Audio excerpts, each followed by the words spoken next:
Story time tayo. Ayan, katapos lang maglaba ang lola.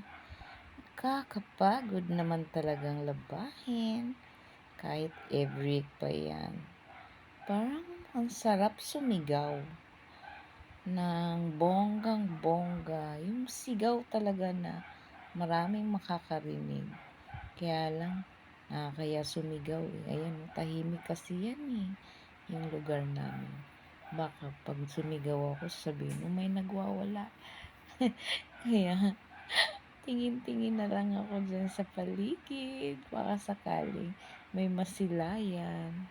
Kaya na, wala talaga akong masilayan. Kung hindi, yung araw, yung haring araw, na napakasarap talaga matuyo ang mga nilabhan. So, yun lang po. Maraming salamat.